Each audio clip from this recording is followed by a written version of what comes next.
We are thrilled with this turnout for our second Women in World Trade online program, and not at all surprised given our two speakers.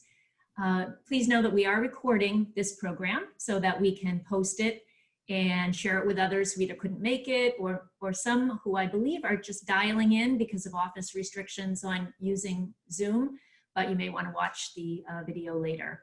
And on that note, please join me in thanking Kathleen Newell from the Mass Export Center for helping with the technology today. We appreciate it. As Ursula said, our next program coming up is going to be on the future of travel, and that will be on Tuesday, the 14th of July at the same time. We are going to hear from Keiko Oral, the head of the Massachusetts Office of Travel and Tourism, and Gabriela Salas, a global sales executive from Virgin Atlantic. And we will circulate the registration link for the July 14th program tomorrow. And I want to say, particularly because of our New England representation here, that you know Ursula and I are cognizant that our first few online programs have had a Massachusetts focus, and we are thinking about our future programs, and we will be very intentional about making sure that we are shining a spotlight on trade issues that affect other parts of New England and putting a spotlight on members of our community from other parts of New England. So I want to thank, for example, Tracy Williams, who is on today, and Dawn Wavell from New Hampshire for already reaching out to start to brainstorm with us about what those programs might look like. And I welcome friends from Rhode Island and Maine and other New England states to also be in touch. So on to our program today. So last September, I had the pleasure of attending a hearing at the State House where Paula Murphy testified before Representative Ehrlich's committee on the impact of China tariffs on the state's maritime industries. And it was a great exchange on the impact of federal trade policy on our state and really our region's economy. So we are fortunate to get to join this dialogue today. Paula is going to introduce Representative Ehrlich, but let me say that Paula Murphy is the founding director of the Massachusetts Export Center, which is part of the Massachusetts Small Business Development Center network. She has over 25 years of international business experience in both the public and private sectors, advising exporters, organizing overseas marketing activities, keeping her members current on regulatory compliance issues, and teaching graduate level courses at Boston University for many years. She personally and the center have been recognized with a number of awards. So with that, Paula, let me turn it over to you to introduce Representative Ehrlich. And Ursula and I want to thank both of you for making time today. Great. Thank you so much, Leslie. And I want to thank both Leslie and Ursula, not only for putting together today's program, but also for spearheading the resurrection of women in world trade in New England. I should say that I am old enough to remember the first iteration of women in world trade back in the late 80s, early 90s. And I certainly think that the experience that Leslie brings from her days in DC is welcome, and of course Ursula's experience in the local market as well. So thank you for your initiative in putting this together, and I certainly hope it's successful. We're pleased to have with us today Massachusetts State Representative Laurie Ehrlich, who is chair of our state's Joint Legislative Committee on Export Development. I was certainly delighted when the state established this committee a few years ago.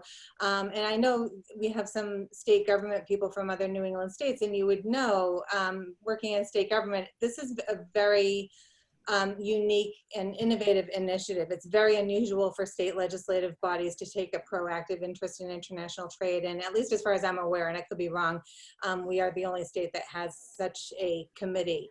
And Chairwoman Ehrlich reached out right away and engaged with the various trade organizations when the committee was first put together, and she has certainly maintained an ongoing dialogue ever since. So I want to thank Chairwoman Ehrlich for her leadership, interest, and engagement with the community. Perhaps Chairwoman Ehrlich, you could start by discussing a bit about your background as a legislator and perhaps maybe even before you were a legislator, because I know you bring not an unusual background, but a unique background to that, as well as your role as chair of the Joint Committee on Export Development. Yeah, sure. First of all, thank you, Paula, and Leslie and Ursula. I'm so grateful you have resurrected this committee.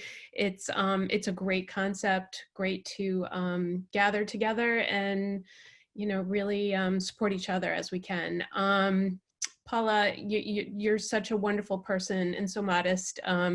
It's so terrific to work with. I'm really great to appear with you here at this event today and work with you onward.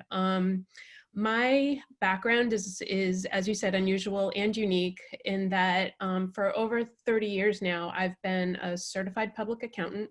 I live up in Marblehead, Massachusetts, and I have had my own accounting practice up until fairly recently, now that I'm really a full-time legislator. So I've been a legislator for 12 years, but leading up to that, I had sort of an unusual activist story trying to, when I recognized danger of the presence of a coal burning power plant almost in my backyard, about a mile away. I organized the community, organized the region actually to learn more about the science behind coal burning, what it's doing to our health, and then injecting myself and everybody who would come with me into state government and to really bring about a change in policy. So we ended up with the first 4 pollutant regulations for a state to rein in coal pollution, which was actually making my community sick. And then I also went on to clean up a drinking water supply for 80,000 people that had 6 feet of coal waste at its base. And discovering that, I organized the communities and again injected myself into the state government, and then realized, well, maybe I belong in state government. So I ended up going back to school. I went to Harvard Kennedy School for a master's degree to kind of make that transition into policy. And then my rep, who had been there for 17 years, was promoted to Secretary of Agriculture. So I ran for office for the first time in my life. Because he didn't quite finish his term, it was a special election. So I jumped in and a whole bunch of other people jumped in. I won the primary, the general, and then at my victory party for the general election, I was collecting signatures for the next round, which was the regular election. So I had 4 races in 1 year. It was trial by fire, but ever since winning, I won them all. Ever since winning, the seat, I've brought sort of a unique business background, and actually business backgrounds are very rare in state government. There's plenty of lawyers, lots of lawyers. I love the lawyers, but there really isn't that understanding of tax policy, understanding of small businesses especially, which was my expertise, also environmental and energy policy. So to have both of those things combined, I think truly is unique in the legislature. But it also makes me able to, chair this committee and really kind of understand the needs of businesses. It's not just, a big number in the millions that people can't conceptualize. It breaks down into small businesses and our neighbors and our communities. So, so I'm really, it's been, this is the second term I've been chair of the committee, which has really allowed me to develop, relationships and also, sort of navigate our state through this, really challenging time with 2, major crises bearing down on us at the same time. And really, it is something that, is having a extreme impact on businesses.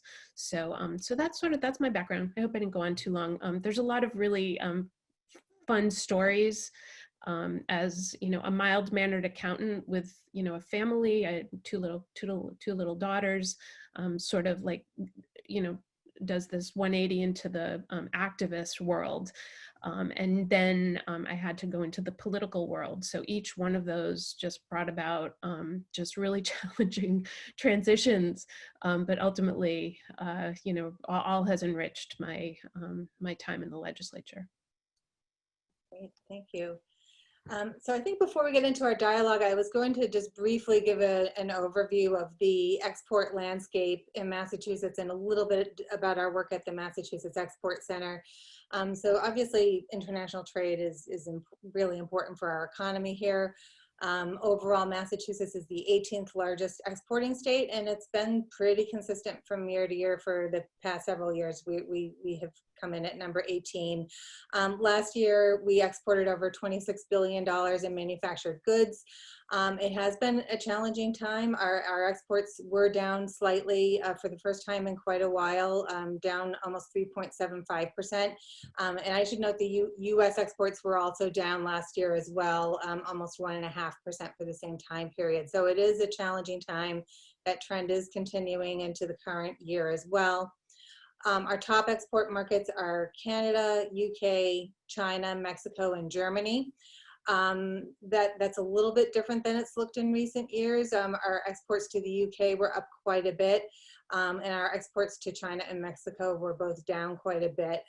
However, if you look at our export growth in Massachusetts over the past 15, 20 years or so, a lot of that has come from our exports to China and Asia and Mexico. So up until last year, actually, those were pretty fast growing markets for us. In terms of our top export markets, our top 5 exports are medical devices. And actually, if you combine the medical devices with pharmaceuticals, biotech, and other life science items, the life sciences sector represents probably about 25% of our total exporting base in Massachusetts. Our second largest export is gold. That's actually a bit of an anomaly. We have a gold refinery down in Attleboro that exports enough to skew all of our numbers. So I would take that for what it is. We also export, our third largest export is semiconductor production machinery. That's a really important sector for our exports. And in fact, a lot of companies in that sector, their numbers don't even show up on our trade data. A lot of them are producing overseas, but they employ a lot of people here. It's an important sector for our global business. Also electronics and scientific instrumentation. So those are our top exports.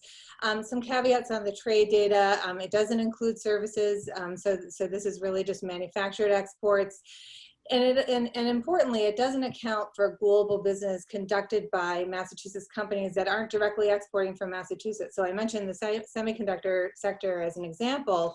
A lot of those companies, they employ thousands of people here in Massachusetts. They do all of the design work, engineering work, all of the business work, but a lot of the production does take place over in Asia. And so you do have to account for that. We have a lot of companies engaged in global trade, but a lot of those numbers are not included.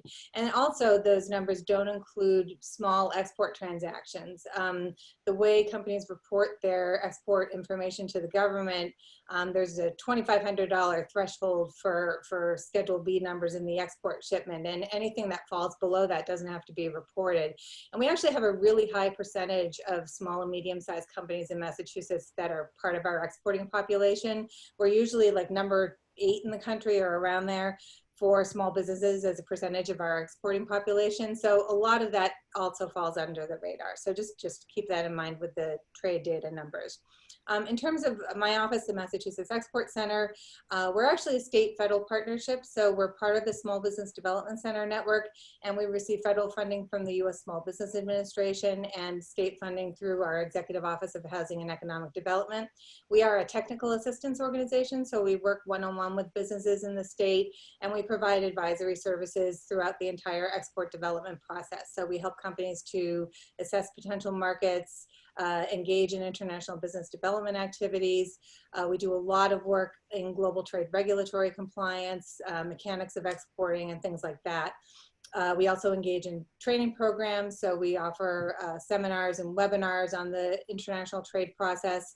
We also organize our annual Export Expo in Boston, although this year we're debating that right now, so we're not sure about that. We also partner with our partners at the Mass Office of International Trade and Investment to help administer our STEP grant program in Massachusetts, where we provide stipends to small business exporters and help them engage in international business development activities like trade shows. or even things like, getting their products tested for compliance with regulatory issues as well. So overall, we provide assistance to over 1,000 businesses each year. Our clients typically report over 200 million in exports as a result of our assistance. And I should note, being women in world trade, I would say women are very well represented in international trade and government in Massachusetts. Today, I have my colleague Kathleen Newell with us, but we have a number of women on our team. And I think also I saw our partners at the U.S. Department of Commerce, Michelle Ouellette and Marianne Berker on the line as well. So I'm again very pleased that Women in World Trade is resurrecting here in New England. So to continue the dialogue with Chairwoman Ehrlich, perhaps Chairwoman, you could tell us a bit about the genesis for the Joint Committee on Export Development and what types of issues come under the purview of the committee. Yeah, thanks, Paula. So I've already mentioned that the committee came into existence during the 2017-2018 session, and it was the brainchild of really the Speaker and the Senate President. I guess they saw a need, and nobody was really covering how Massachusetts looks at, its international profile. So the committee came into existence. I was its first chair. And it was basically just very broadly assigned with the duty to consider all matters concerning the Commonwealth's exports, trade, and international competitiveness. It's also tasked with cultivating and promoting Massachusetts as a global leader of trade and commerce, and to develop partnerships between Mass and other states and other countries. So its mission is very broad, and it's also an unusual committee in that it doesn't hear many bills. So a typical committee in the legislature will have committee hearings, maybe every 2 weeks or so, every week even, for some of the committees that get more bills. Last session, we were assigned very few bills. So in this session, there were none.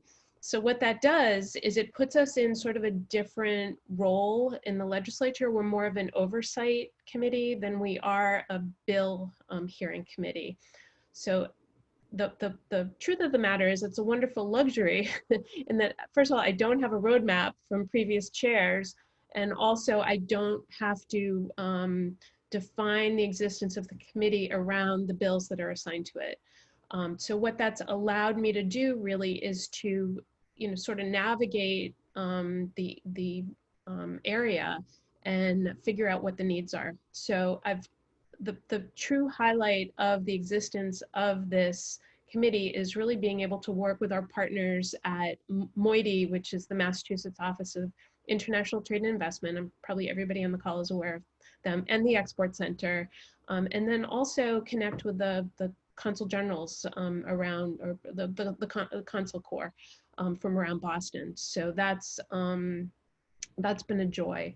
I've also been able to take a couple of trade missions. I was able to go to South Korea and Japan and really tour our business partners there and connect with the government. I was able to sometimes it's easier to explain what we do by telling you what we've done. I was able to take the whole committee on a tour of Massport, the Conley Terminal down in South Boston. And that was fascinating, just seeing it. We all know that, it's a major port. It's the only port like it in New England. We're surpassing the New York port on many measures, but to actually see the ships coming in, the containers being unloaded, talk to the officials there, I think it was a great experience for the committee. There was also another event where I was able to bring in the former UN Secretary General Ban Ki-moon to the State House, and he addressed the House chamber, and he spoke about, peace, he spoke about global warming, and he spoke about international business development. So it was a great event, and got lots of press and media. I was able to bring him in to connect with the governor, and also separately the Senate President. I only came in touch with him because he was actually serving as a visitor at the Kennedy School, and we bumped into each other at an event. So, so that's how I extended the invitation. But, you know, so these are just some of the things that there's a lot of work going on behind the scenes, but these are just some of the public facing events that we've been able to do. And, you know, hopefully we'll continue to do. It's such a challenging time right now just to figure out, you know, we can't gather, and we can't, you know, invite people to events, and we can't even tour. So, so all of those events are pretty much on hold for the immediate future. But we'll see what develops. You know, business will come back. I always try to keep in mind that this is a temporary state that we're in right now. And, you know, just imagine when a vaccine appears. I hate to put it all in a vaccine, but that really will be the game changer. And when that appears, we hopefully can build back and get to some kind of, you know, new normal. And the new normal, hopefully we can not be as distant from each other in the future. But hopefully business can come back to where it was. So now what I get to do is I get to ask Paula a couple questions, and we're gonna, I think, you know, that we're gonna volley back and forth, and try to, you know, we've been thinking about what questions to ask Paula. So here's what I came up with. Paula, what are some of the issues and challenges you're seeing right now for Massachusetts engaging in global trade? Very broad question. Yep. Well, thank you very much.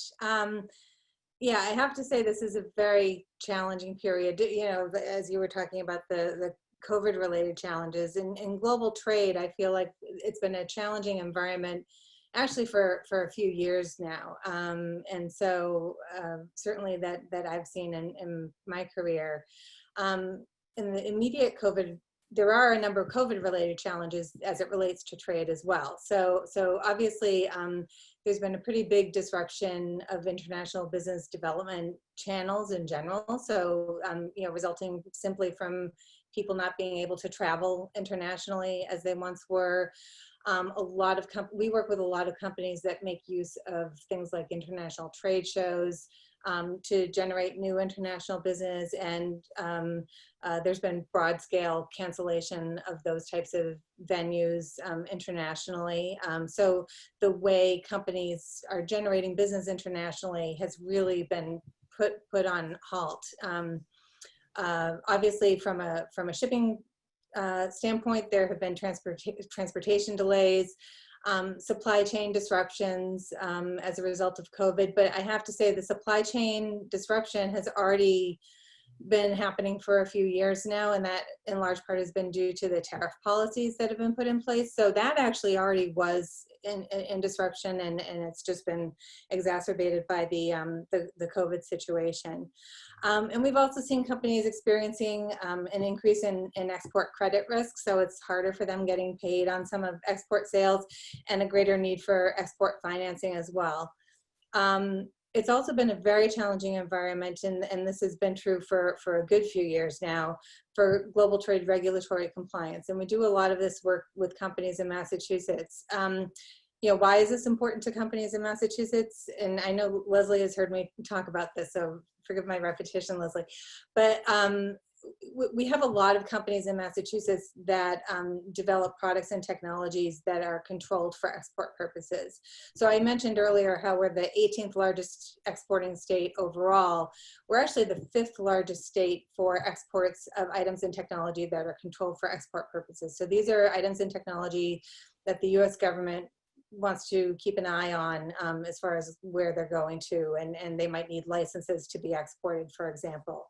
And it's not just physical goods that are shipped. So if companies, you know, I mentioned before, companies that are developing things here in Massachusetts, but perhaps producing them overseas, the US government would consider that an export of technology, and if it's controlled, they would need a license for that type of transaction. So it's broader than just physical shipment of goods internationally. So that's why it's important, particularly in Massachusetts, but it's not unique to Massachusetts. I think New Hampshire and Connecticut, I think we might have some folks on the line from there, also are deeply impacted by this issue as well, because of the kinds of companies that they have in their states. So that's why it's important in Massachusetts, and we've seen a lot of changes. Certainly, right now there's actually a pending final rule that's going to be tightening exports to China and Russia. In particular, China, we've already seen this. There are a lot more end user restrictions for goods that are being shipped to China. So you've all probably read about Huawei, and that's really, we have a lot of companies in Massachusetts that are part of the Huawei supply chain, and so that's really disrupted a lot of sales for companies in Massachusetts. But not just Huawei, the Bureau of Industry and Security maintains something called the Entity List. They've been adding a lot of parties to the Entity List, in particular in China. And they're really cracking down on end users that US companies might need, either aren't allowed to do business with or would need licensing to do business with in China. So we're seeing tightening of end users. We're seeing tightening of licensing requirements under this final rule. In China and Russia, there are new restrictions on military end uses and end users for certain items and technologies. We actually have a webinar we're presenting later this week. I think Kathleen, we have over 200 people signed up for this webinar just on this topic. It impacts a lot of people. So in particular, China and Russia right now are pretty, there's a lot of things that are happening. So screening is more complex than ever. Overall, there is a trend for tightening export controls. They're looking at new technologies that are being developed and putting controls on them, as well as existing technologies that are controlled and tightening controls on them. So we're seeing more of that. And I know that there are some people on the line that perhaps aren't interested in international trade or export, but perhaps are more interested in foreign direct investment. And this actually impacts foreign direct investment as well. There are new restrictions on, there's something called the Committee on Foreign Investment in the US, or CFIUS. And if a company receives foreign investment and they are subject to export controls, and they're on certain lists that are part of these regulations, they have to go in for a mandatory CFIUS review with the Treasury Department, where the federal government can give them the thumbs up or thumbs down on whether they can take that investment. And so these export control laws are broader reaching than just export. And then, of course, tariffs have also been another big challenge, both US tariffs as well as the foreign retaliatory tariffs that have been put on, both for imports coming in from China, but also the steel and aluminum imports and others that are putting in place as well. And not only are they complex, but they're excessive. So we've seen many companies that have gone overnight from having, you know, maybe they're just paying 3 or 4% on duty to paying over 25% or even more. I was working with a company just last week that is looking at 40 to 50% tariffs. So the tariff situation has also been pretty challenging. And I know, Chairwoman Ehrlich, you've addressed some of this through some of your hearings. So perhaps you could discuss some of the hearings that the Joint Committee on Export Development has held, as well as some of the feedback that you've received from those hearings. Mm-hmm. Yeah, sure. I think I'll stick with 2 hearings that that I think everybody will find interesting. The first one I'll cover is in June of 2018, we held a Massport oversight hearing about the Port of Boston, and it covered projects to dredge the channel and expand the Connolly terminal. We heard from representatives from the Massport, which is the Massachusetts Port Authority, the International Longshoremen's Association, and the Boston Shipping Association. And the hearing kind of came about, my co-chair in the legislature is Nick Collins from South Boston, and he actually has the Connolly terminal in his district. And the original idea to hold this hearing actually came from his constituents, who were abutters of what was being proposed and what was actually starting to happen. So we figured, you know, with such major projects underway, you know, I think it was about $850 million in projects at the shipping terminal.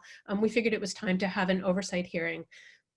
So some of the projects that were underway included dredging of the harbor channel, a new berth at the terminal, and the purchase of these huge ship-to-shore cranes that allowed the terminal to accommodate larger ships that carry more containers. And the reason the ships are suddenly larger is because the Panama Canal was widened, and that took place about 2016. And when the Panama Canal was widened, shipping lines immediately began sending larger ships up our way. So before the canal expansion, ships generally carried about 4,000 to 6,000 containers. And once the canal expansion was complete, the terminals started receiving ships carrying 8,000 to 9,000 containers.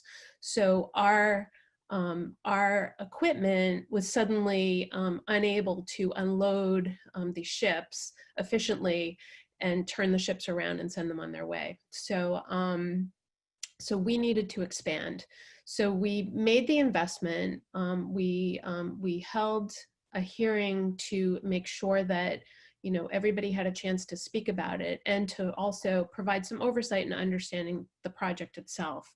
And then that so many businesses rely on this terminal.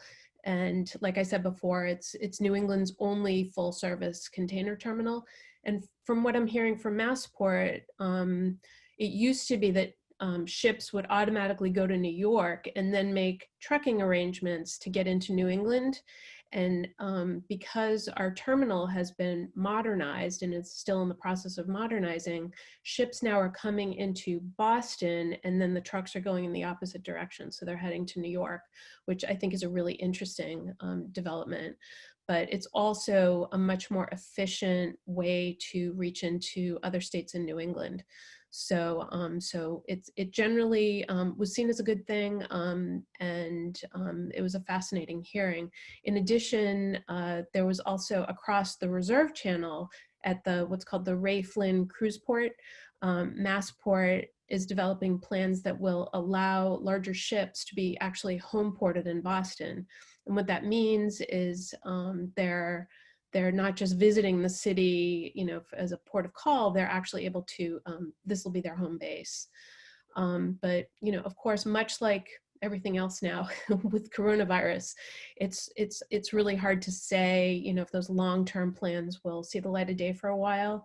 The port actually served a record 389 passengers on 152 ships last season. And the cruise lines are very eager to expand itineraries to include our city. There's so much to see here, so much history. And but cruise lines right now are in free fall. I mean, and I don't know how else to describe it. We'll see if the passengers come back, and we'll see if they can recoup. But that whole industry is in chaos. So that remains to be seen. The other hearing we had, which Leslie, I'm thrilled you were there. We covered the issue of, we sort of touched on the tariff issue by focusing in on one industry, and it was really just to discuss the lobster export industry. So we heard testimony from the Export Center from Paula and Moiety, and also Senator Warren's office she sent testimony. A company called Intershell International Corp. We heard from many lobster importers, Mortallaro Lobster Company, Riverdale Mills, and then two of my colleagues spoke, one from Gloucester and the other one, Sarah Peak, Representative Peak from P-Town. And we realized the impact of, when we're in the middle of a trade war, and this is long before coronavirus was ever on anybody's radar, but the impacts of these sort of high level, trade talks and tariffs being, levied on our trade partners, and then retaliatory tariffs coming back at us, and back and forth and back and forth, it actually does have a local impact. And we ended up, what came out of this hearing was, I partnered with my Senate Chair, Senator Nick Collins, and we sent a letter to President Trump. We sent one to the United States Trade Representative, the Secretary of the United States Department of Commerce. We sent one to NOAA Fisheries, that's the National Oceanographic and something administration, NOAA, Governor Baker, and to each member of our federal congressional delegation requesting assistance for the Massachusetts lobster industry for lost income because of the imposed retaliatory tariffs by China. The letter included 47 legislators from the House and Senate who signed on. And, you know, we did get a letter back, but really no real action. And from the federal government, the letter was not warmly embraced, I will say. But we did feel it was important that this issue, because we are the second largest importer of lobsters, second only to Maine in the United States. And China sees our lobsters as a delicacy. And we sent this letter right before the Chinese New Year. So everybody was worried that, American lobsters were suddenly more expensive than Canadian lobsters.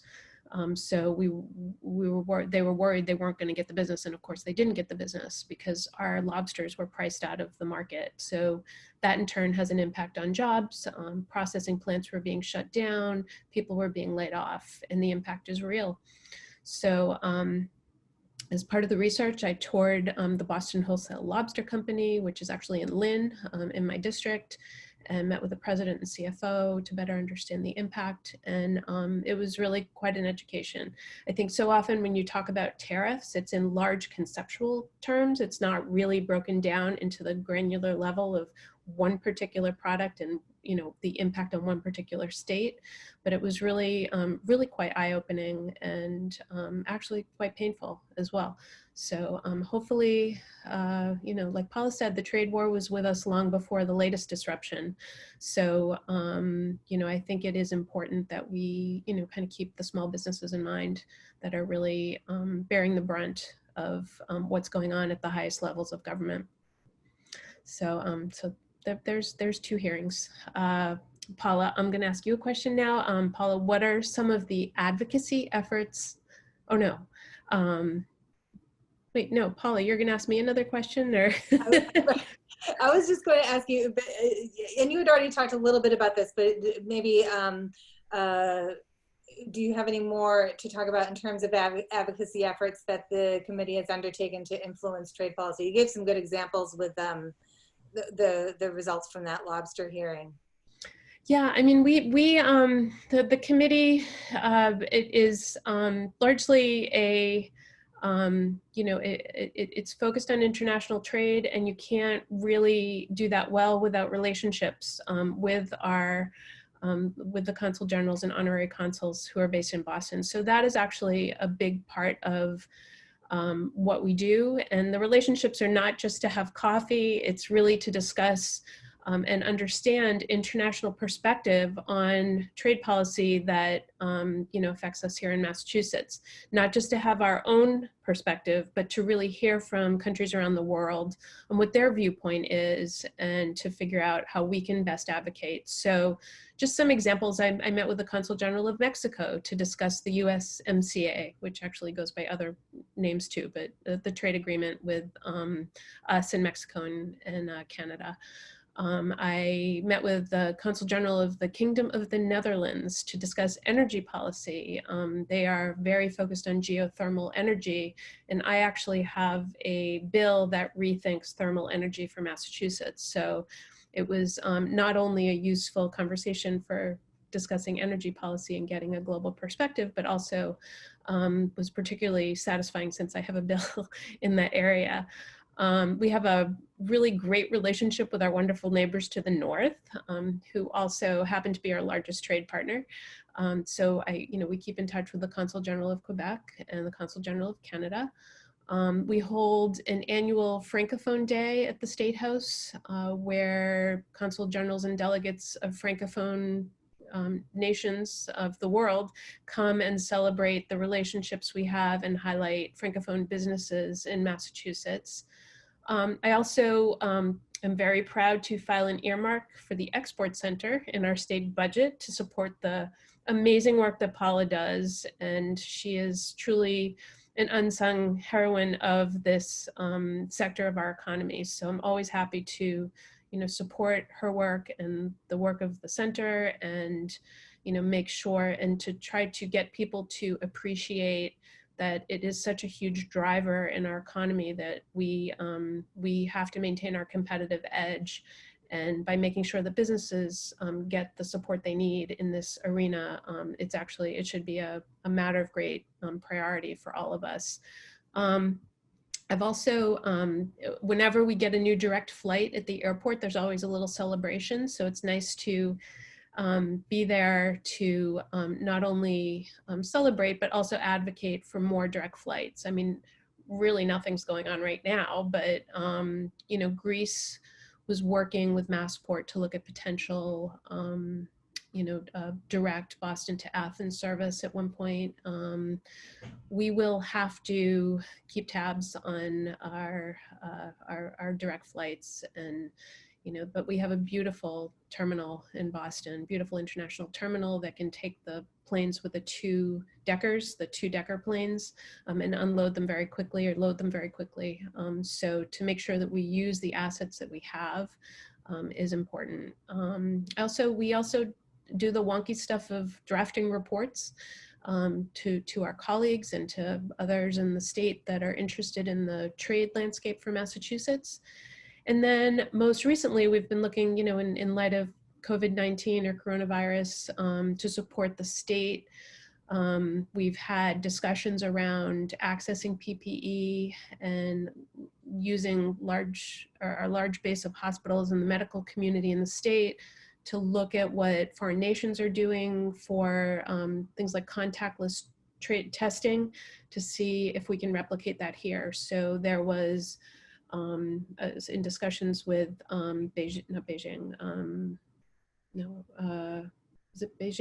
and Israel. They both had developed sort of these pop-up testing sites where you could put the person who's doing the testing has their hands through these rubber gloves, and it was like a walk-up testing thing where people could just walk up. The person with the gloves doesn't breathe in any of the air that that the other person's exhaling, takes the test, drops it in a tray in the front, and then the testing is sent off to a lab. It's sort of touchless. I've been working with the governor's people to, see what the needs are. And that's just kind of an interesting conversation that is still going on.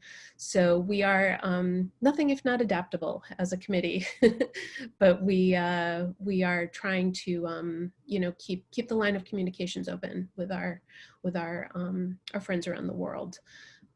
So Paula, I'm going to flip it to you now and just ask you, looking ahead, what are some of the opportunities you see for Massachusetts businesses internationally, and how are companies positioning themselves for rebound when the economy recovers from our current challenges? Well, I think, and I've been asked to kind of transition to questions just because I know we're running short on time, but I, just briefly before I do that, I will say that we are seeing glimmers of hope. We are working with a lot of businesses still who are conducting business internationally. And I had mentioned earlier how we're part of the Small Business Development Center network, and we do have a lot of colleagues who are working with people like, restaurants and hair salons and people that have really been badly hit by the pandemic as far as their businesses are concerned, and they're really having, do or die conversations about their businesses. And I have to say, in our work at the Export Center, working with the companies that we're working with, I feel like we have more companies we're working with that are sort of hanging in there. And yes, they might be making some layoffs, but we're, they seem to be using the current time to really focus on their internal operations, their supply chain management, beefing up their global e-commerce capabilities, because they're recognizing that perhaps they're not going to be engaging in trade shows or doing as much travel internationally anytime soon. So we are seeing glimmers of hope that companies are doing well, and hopefully once we're on the other side of this, they'll be well positioned to rebound. So we are seeing some signs of that. But I do want to just transition to some of the questions because I know we're running short on time. And so we do have somebody who is asking about Brexit, and it seems likely that there's going to be a hard Brexit at this point, and what would the impact be on Massachusetts and New England exporters to the UK and Europe if that were to happen? Do you have any insight on that, Representative Ehrlich? Why don't you start that one off, Paula? Because I see I have two other questions. There are more, yeah. Yeah. So in terms of, you know, on the upside, you know, the U.S. is engaged in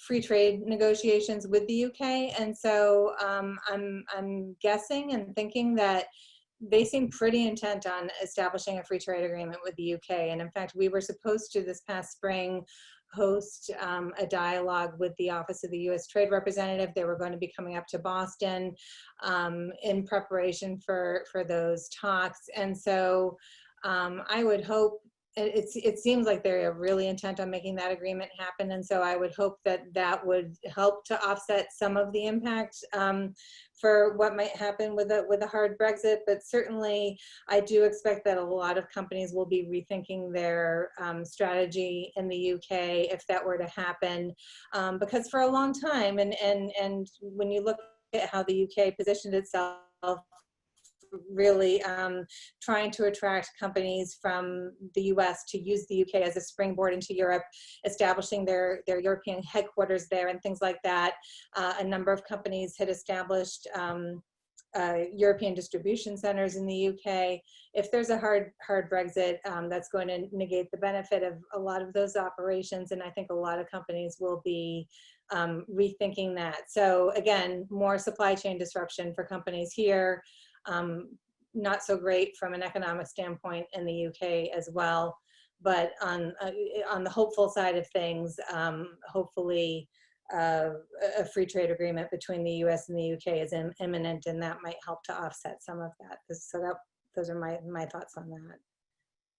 All right, why don't I take this question from Emily Westhoven. I guess am I starting at the bottom? I'll start at the bottom. And also, Chair Ehrlich, so why don't we, just out of respect, because I see we're starting to have some people, why don't we go 5 more minutes if that sounds good? So if we maybe want to group a couple of the last questions and maybe address them briefly, just to be mindful of the commitment that everybody made. Sounds good. So this one from Emily Westhoven is a great question. How do you think a prolonged extension of travel and immigration restrictions will impact international trade? It's a great question. Of course, you know, the most obvious impact is going to be on travel itself as an industry. And, you know, if people can't travel, it impacts tourism, it impacts so many different businesses in Massachusetts. But another one to think about is even higher education. Especially, you know, in our state, we are known for having the best schools in the world, and people travel from all over the world to attend here. And schools and usually the students who are coming from other countries are paying full tuition. It's just an oddity of how it is, but that's how it is. So schools are really being hurt, you know, in the pocketbook, because the students can't get here and they can't get visas because they can't get here to live here. So that's another impact that I think a lot of people aren't aware of. And of course, it you know, it impacts our economy. And there are other businesses down the line that also are hit. So restaurants, if people aren't traveling here, they're not eating at restaurants, et cetera, et cetera. You guys get that. So I hope things will open up. You know, and I hope it doesn't have any real long-term effects on us. But for now, the effect is real, and I think will hit Massachusetts particularly hard. All right, let's see. Another question. Just okay. I'm going to go to the top. Sorry, forgive me for reading these in real time. Both comment on the supply chain disruptions. I think Paula pretty much handled that. Interstate partnerships on information technology. That's really interesting. So before my committee existed, there's a committee called the Telecom and Energy. So it's telecommunications and energy. And that is the committee that traditionally has dealt with things like, you know, energy transmission wires and things being strung across state lines. And they also, that's where technology has really had a home. Recently, I've had other states reach out, and Canada especially, to try to get together exactly what you're saying. The states should work more closely together. And, you know, we do have our borders in common with Canada as well as a region. So I agree with you. I would like to see more of that happen, but generally the home for that is the Telecom and Energy Committee. But I'm open to, you know, joining them in these conversations as well. And we have had some initial conversations. And then, okay, this, so Leslie Griffin asked, Leslie, could you talk about the ways you try to influence federal trade policy? So I spoke a little bit about the lobsters, and we gave it a try. I have to say we were not, you know, I did say already that we were not overjoyed with the response we got from the U.S. Trade Representative. They pretty much, at the time, there was an intense focus on, you know, which states they were trying to make sure their industries weren't impacted. And unfortunately, Maine and Massachusetts, I think were not high on their list. So the response we got back was sort of a brush off. But we will continue to try. And anybody here, if you want to follow up with me afterwards and just make suggestions or, you know, connect, feel free. I'm sure, you know, Leslie and Ursula will have my contact information, or you can just Google me. Any email address you find on the internet comes to me. They all do. There are so many email addresses I have, but they all do get to me, and you can call my office at any time if you have suggestions or something you think that, you know, we can be of value to what you do. That's why we exist. And I'm happy to hear you out and see if there's some way we can be helpful. Oops, there's new messages coming in. Trying to get, oh, thank you. Okay. Narrow topics. Okay. Did I cover everything? I tried to do that in 5 minutes. How did I do, Leslie? That was great. And I mean, frankly, it's your time too, that I just wanted to make sure that you knew you didn't have to, because we could keep emailing you lots of questions, I'm sure. So thank you very much for being willing to go over. That was wonderful wrap. Paula, do you have any last comments you want to make, or? No, I don't. Just thank you Okay. so much for putting this together, for inviting us, and thank you so much, Chairwoman Ehrlich, for joining us as well. Thank you. Okay, well, we really appreciate to both of our speakers. Paula, we're very lucky to have you in the role you play advising our private sector, especially all those small business exporters, and helping them find new markets. And to you, Chairman Ehrlich, the work that you do on the whole policy landscape and the oversight role that you play. We, you know, are grateful that you put such attention on the trade relationships of our state. So we're lucky we've got quite the duo, public and private, and we all thank you very much for the time today. You bet. Thank you. All right, and thanks everyone for joining. Have a great rest of the day. Thank you.